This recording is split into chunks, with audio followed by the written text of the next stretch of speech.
Hi, my name's Hava Pasha. I'm a friend of Farnaz's. Thanks for coming. Thank you. Thank you for being here. My question is actually posed to both of you since you're both kind of persona non grata in Iran. And I wanted to hear more about your interaction with Zarif today.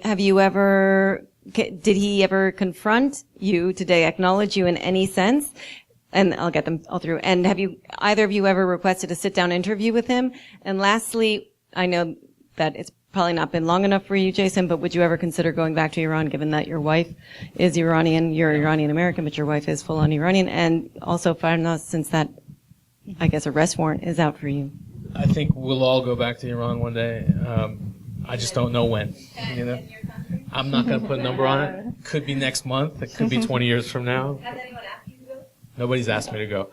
A lot of people have told me not to go, and I respect that request. What was the first part? Zarif. So somebody got up. A journalist got up at the end of the event. He answered a few questions from cards, and this journalist stood up and said, Jason Rezaian is in the room. Do you have anything to say to him? And Zarif answered that. I spent many sleepless nights trying to get Jason and his wife out of Iran, and with the current people being held in Iran, I'm not the problem. Don't take it to me, take it to Washington. That's exactly what he said. Yeah. So, it was a very opportunistic way to basically say, I took care of that guy, and I can take care of these other people too. I don't. I purposefully did not want to engage because I didn't want to upset myself, right? I was just there as a witness. I've reached out asking for interviews, not officially because I don't like rejection, but I've been told that it won't happen. And I hope that changes. It's a little different for me. I can't go to Iran, but I've continued to cover Iran, and despite their best attempts to block me from that because of the support of my newspaper, the Wall Street Journal, they've had to deal with me. So I have sat down with Mr. Zarif. In fact, I'm sitting down with him tomorrow morning.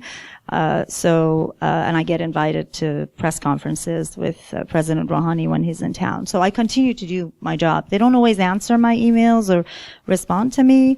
And they don't send me New Year cards, but they know that, no matter what they do, I still write about Iran. So at some point they have to decide. I hope that one day I go back to Iran. It's not a risk that I'm going to take right now, given, I've been explicitly told that, you won't make it home from the airport. My grandmother, was sick a while back, and I went to them saying, I don't want to go as a journalist. Please let me go. I'm going to tear up for just a few days to see her. And they said, you can take your own risk, but our advice is you won't get home to see your grandma. So, and I didn't. She passed away. So that's.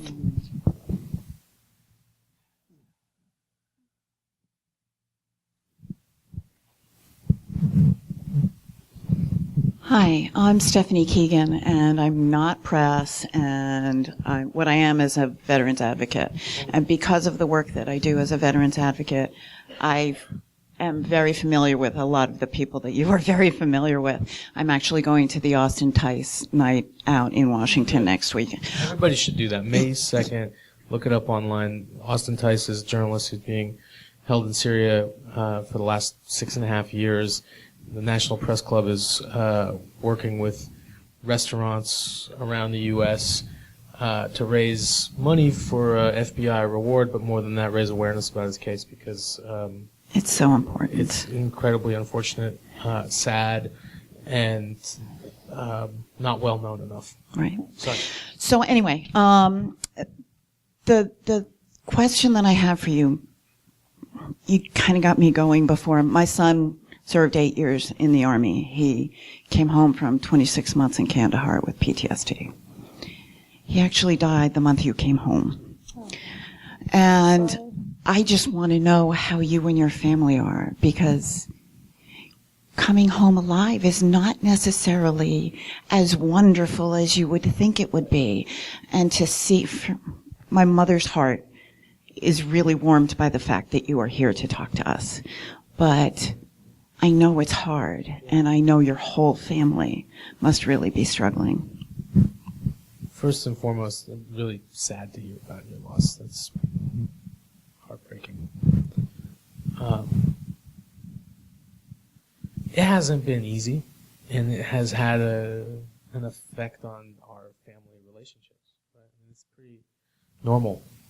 People don't realize that, but it is normal. I mean, you think you've been separated from your loved one for a long period of time, your loved ones, and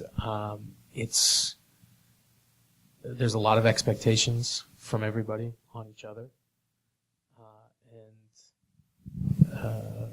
there's that gap of time where you aren't able to fulfill your familial expectations because of no fault of your own, right? I will say this: my core people are my wife, and my mom, and my big brother, and we are spread out across the country. My wife and I are in Washington. My brother's in the San Francisco area. My mom lives in Ohio.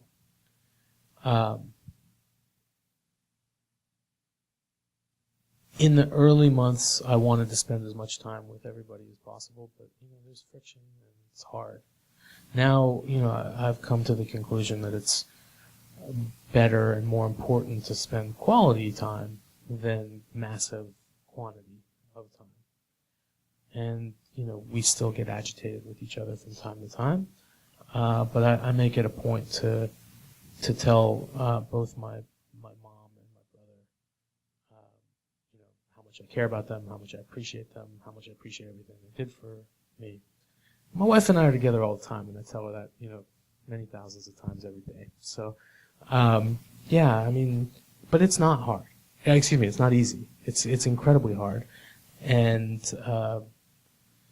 it took me several months to get to the point where I really accepted that it wasn't going to be an immediate recovery.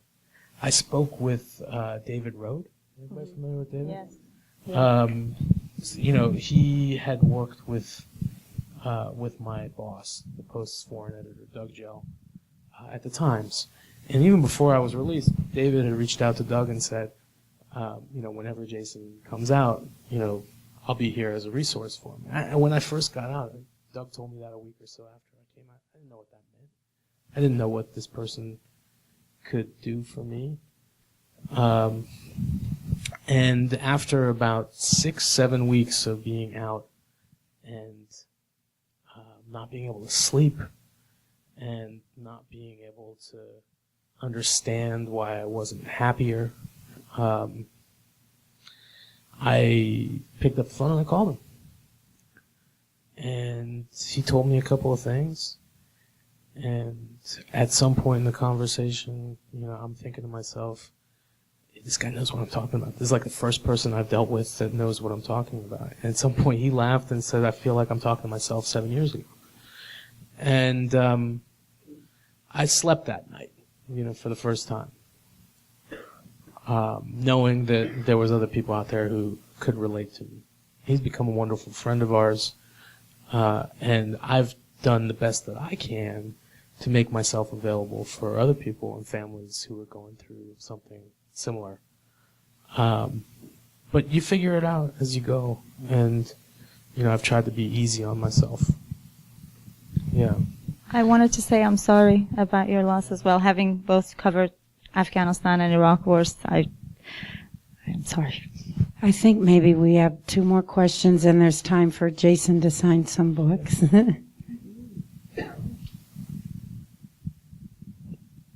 Hi, my name is Farnish. Thank you for coming.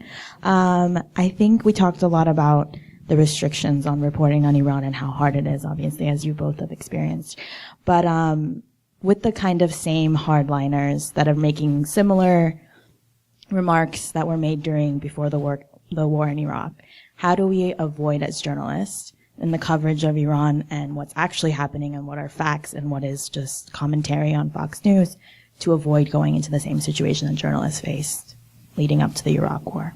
I mean, going back to something that I said early on, I think we have so much more access to decent information on Iran than we did on Iraq in 2003.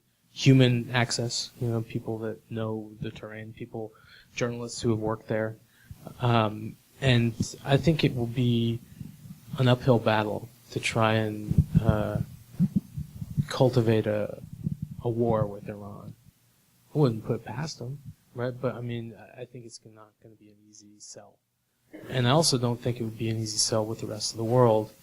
Not that Iraq was an easy sell, but everybody fell into line, and that's not going to happen again, right? So and I think that Iraq also the Iraq memory is still alive for journalists at least and commentators. They bring it up. Yeah, I'm more concerned about the toll that U.S. policy is going to have on Iranians inside the country at a moment when we could be doing things to empower them, right? There are ways to empower the civil society in Iran, and we're not doing any of them. Hi. Can you hear me? Yes. She stole my question to some extent, which was, what do you think the chances are Trump and Netanyahu and Bolton will get together and attack Iran? I think that there's... And is that what they want? What do they want? As I said earlier, I think that Trump, Pompeo, Bolton all want different things. If it was, if you're asking me what Bolton, Netanyahu, and MBS want, I think pretty clear what they want. They want to see destruction. They want to see Iran torn apart at the seams and maybe cut up into multiple pieces. And I know that there are plenty of opposition groups in Iran or outside of the country, but representing different factions of people in Iran, telling them that that's completely feasible. I just don't think that it is. And a lot of misguided opposition voices saying that, Iran won't be like Syria, Iran won't be like Iraq, that Iranians are educated and it'll be an easy transition of power. And we've seen that the dynamics in the region are just not as such. And wherever you've had a power void and security void, you've had terrorist groups pop up or come in, and the sectarian wars, and Iran will be much worse. And that is a genuine fear. Okay, thank you so much, Jason and Farnaz.